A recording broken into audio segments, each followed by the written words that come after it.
The rain had started as a whisper, the kind that barely touched the ground, but within minutes it grew into a relentless downpour that soaked the city streets and blurred the lights into trembling reflections. People hurried under umbrellas, cars splashed through puddles, and the night swallowed anyone who moved too slowly. She had no umbrella. Her shawl was thin, already heavy with water, clinging to her shoulders as if the rain itself wanted to pull her down. She stood under the flickering light of a broken street lamp, shifting her weight from one foot to the other, arms trembling as she held the baby close to her chest. The baby was not hers. That truth echoed in her mind like a warning bell, but it didn't loosen her grip. If anything, she held him tighter, angling her body so the rain struck her back instead of his tiny face. The baby whimpered, a soft, exhausted sound, and she rocked him gently, whispering words she didn't even realize she knew. "It's okay. It's okay. I've got you." Her name was Mara, and just an hour ago, her biggest worry had been finding a dry place to sit until the buses started running again.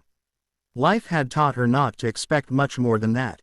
She cleaned offices at night, slept in a rented room she could barely afford, and sent whatever money she could spare to her mother in a village far away. She was used to being invisible, to moving quietly through the world without leaving a mark. But now she stood in the rain, holding a stranger's child, heart pounding as if every drop of water carried a question she couldn't answer. It had happened so suddenly. She had been walking past the old market road when she heard the cry, sharp, panicked, cutting through the noise of the rain. At first, she thought it was just another baby, another tired mother trying to calm a child in bad weather. She almost kept walking, almost. Then she saw the stroller. It stood near the curb, one wheel crooked, rainwater pooling around its legs. No one stood beside it. No frantic mother searching nearby. Just the baby, face red, tiny hands flailing as rain soaked through his blanket. Mara's feet had moved before her mind could argue. She rushed forward, bending over the stroller, her breath catching when she saw how small he was. Newborn, maybe a few months old at most. His eyes squeezed shut as he cried, rain streaking down his cheeks like tears he couldn't control. "Shish, shish," she whispered, fumbling with the straps, heart racing. "Where's your mama, little one?" She scanned the street wildly. People passed by, heads down, collars turned up, hurrying through the rain. A few glanced her way, then looked away just as quickly. No one stopped. The stroller was unlocked. That alone sent a chill through her. Whoever had left him hadn't meant to be gone long, or hadn't planned to come back at all. Mara didn't know which possibility frightened her more. She lifted the baby from the stroller, pulling him against her chest, using her shawl to shield his head. His cries softened slightly, turning into small hiccuping sobs as if he sensed her warmth. She waited. Minutes passed. The rain grew heavier, her shoes filled with water. Still, no one came running, no one shouted a name or pushed through the crowd in panic. Fear settled deep in her stomach. She couldn't leave him. That much was clear, but she also couldn't take him home. Her rented room didn't allow children.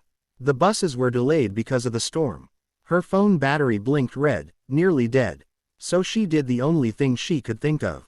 She stayed. Under the broken street lamp, with rain soaking her hair and clothes, she became a wall between the baby and the storm. Cars slowed as they passed, drivers staring for a second before moving on. Somewhere in the distance, thunder rolled like a warning. Mara's arms ached, her back burned from the cold rain.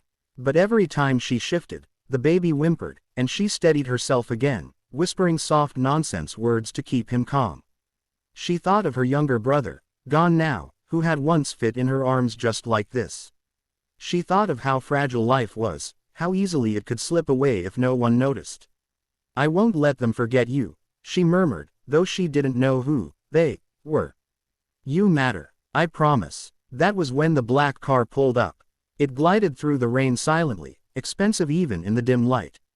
The kind of car that didn't belong to broken street lamps and flooded sidewalks. It slowed, then stopped a few feet away from her.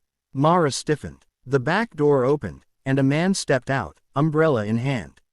He was tall, dressed in a dark coat that looked untouched by the storm, his movements controlled, deliberate.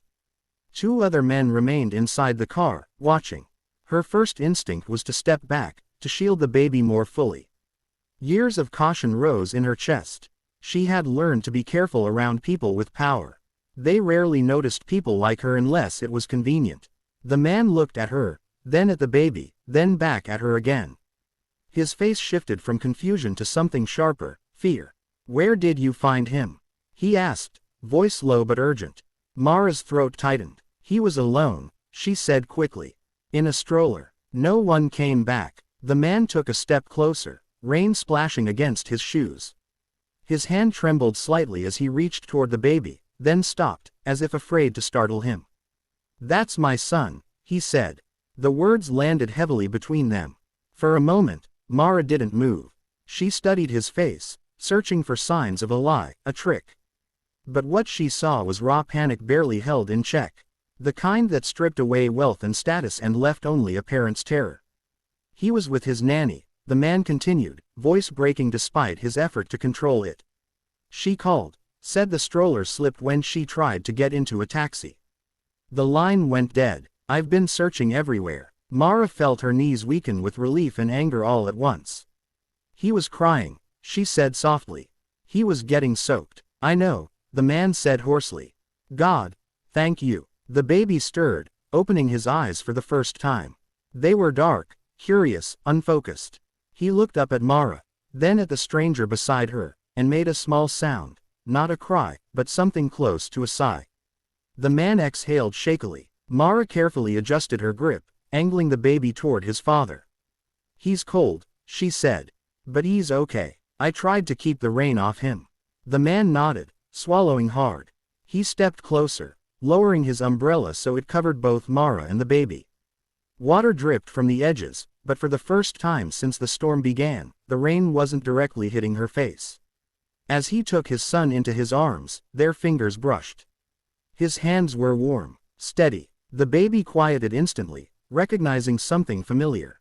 He rested his head against his father's chest, small body relaxing. The man looked down at him, then up at Mara again.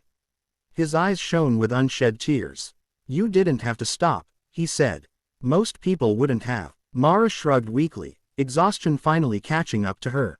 "I couldn't leave him." The man studied her, really looked at her now. The soaked clothes, the worn shoes, the way she stood as if she was bracing herself against more than just the rain. He leaned closer and spoke softly, so only she could hear. "You're safe now." The words startled her. She wasn't sure why, but something in his voice, gentle, sincere, made her chest ache. She nodded, though she didn't know what safety looked like anymore. "Please," he said, gesturing toward the car. "Let me get you out of this rain." Mara hesitated. Old instincts screamed caution. But the baby, warm and alive, was proof that sometimes stepping forward mattered. She followed. Inside the car, warmth wrapped around her like a forgotten memory. The windows fogged instantly, shutting out the storm. One of the men handed her a towel, and she accepted it with trembling hands, wiping rain from her face. The father held his son close, murmuring softly, his forehead resting against the baby's. For a long moment, no one spoke. "My name is Julian," he said eventually, looking at her. Julian Cross. The name meant nothing to her at first. Then it clicked. She had seen it on buildings, in newspapers. A man whose wealth shaped skylines. "I'm Mara," she said quietly. Julian nodded. "Mara," he repeated, as if committing it to memory. "You saved my son tonight."